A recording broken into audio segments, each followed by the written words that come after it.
दोस्तों नमस्कार। दोस्तों कैसे हेट स्पीच भारत की राजनीति में बन चुकी है चुनाव में टिकट पाने का एक आसान जरिया। और इनको केवल कपड़े में उतार लो और रवाना कर दो। मोदी आरएसएस का सबसे बड़ा गुंडा है। मोदी ने कितनी जानें ली थी, ये रुपया किसी को नहीं दिया। वो वही लोग हैं जिनका मक्का मदीना पाकिस्तान है। दोस्तों नवंबर से देश के 5 राज्यों में चुनाव होने जा रहे हैं और 2024 के अंदर देश की पंचायत में भी चुनाव हो रहे हैं, यानी कि लोकसभा के चुनाव भी देश में हो रहे हैं। साथियों इसी बीच एसोसिएशन ऑफ डेमोक्रेटिक रिफॉर्म्स ने एक रिपोर्ट जो चुनाव आयोग को सौंपी है, उसमें जो आंकड़े पिछले 5 साल को लेकर दिए गए हैं उससे ही हमें बातें सब सामने आ रही हैं। चुनाव आयोग को जो रिपोर्ट सौंपी गई उसमें ये बताया गया है कि पिछले 5 साल में 480 लोग ऐसे चुनावी मैदान में उतरे हैं जिनके ऊपर हेट स्पीच के मुकदमे दर्ज हैं। 480 में से 107 लोग चुनकर भी आए हैं जो देश की संसद में बैठे हैं और प्रदेशों के विधानसभाओं के अंदर भी बैठे हैं। 107 के आंकड़े को जब हम बांटते हैं तो उससे कुछ बातें और स्पष्ट होती हैं। 107 में से 33 लोग ऐसे हैं जो सांसद चुनकर संसद के अंदर बैठे हैं और 74 विधायक बनकर देश प्रदेश की कई विधानसभाओं के अंदर बैठे। साथियों जब इसको पार्टियों के हिसाब से बांटते हैं तब भी हमें इस विषय पर और एक स्पष्टीकरण देखने को मिलता है। पार्टियों के हिसाब से अगर हम 33 सांसदों को बांटते हैं तो 33 में से 22 सांसद बीजेपी के हैं, 2 सांसद कांग्रेस के हैं और अदर्स के 9 सांसद हैं। उसी तरह 74 जो विधायक हैं उनको जब और हम बांटते हैं तो उनमें से 54 अदर्स पार्टी के हैं और 20 उसमें से बीजेपी से ताल्लुकात रखते हैं। पिछले 5 साल में यानी कि 480 लोग हेट स्पीच के जिन पर मुकदमे दर्ज थे वो चुनावी मैदान में उतरे, जिसमें से 107 चुनकर भी आए। यह आंकड़ा बड़ा ही चिंताजनक है। अगर हम राज्यों के हिसाब से बात करें तो उत्तर प्रदेश और बिहार 2 ऐसे राज्य हैं जो हेट स्पीच के मामले में सबसे आगे।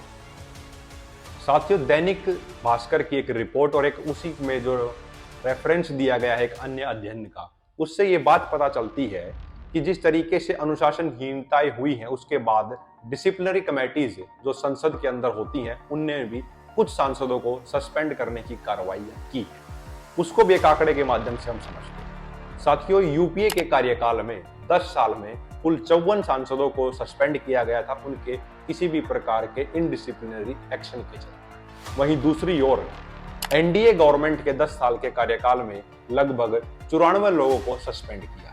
देखने में यह आंकड़ा जरूर ऐसा नजर आता है कि एनडीए के कार्यकाल के अंदर किसी भी तरीके की अनुशासनहीनता अगर संसद में होती है तो उसके ऊपर सख्त कार्रवाई होती है। लेकिन इसमें एक बड़ा दूसरा पक्ष यह भी है कि कांग्रेस के कार्यकाल के अंदर जब 54 सांसदों को सस्पेंड किया गया तो साल 2012 के अंदर कांग्रेस के खुद की पार्टी के भी उसमें 8 सांसद शामिल थे। वहीं दूसरी ओर वर्तमान के अंदर सांसदों के ऊपर किसी भी अनुशासनहीनता को लेकर कार्रवाई होती है तो उसमें अधिकांश रूप से हमें विपक्ष के लोग ही नजर आते हैं। साथियों जिस तरीके से हेट स्पीच बढ़ती जा रही है, हेट स्पीच के मुकदमे जिन पर दर्ज हैं वो चुनकर आ रहे हैं और दूसरी ओर उनके ऊपर कार्रवाइयां जो हो रही हैं अधिकांश रूप से किस पार्टी से वो ताल्लुकात रखते हैं और सत्ता में कौन सी पार्टी है इस नजरिए से हो रही है, तो ये भारत के लोकतंत्र के लिए किसी भी रूप में ठीक नहीं है। क्योंकि जो देश की नीतियों का बना रहे हैं, देश की दिशा तय कर रहे हैं, अगर वो जिम्मेदार लोग जिम्मेदारी से अपनी भाषा का और शब्दों का प्रयोग नहीं करते हैं तो ये हमारे लोकतंत्र के लिए ठीक नहीं है।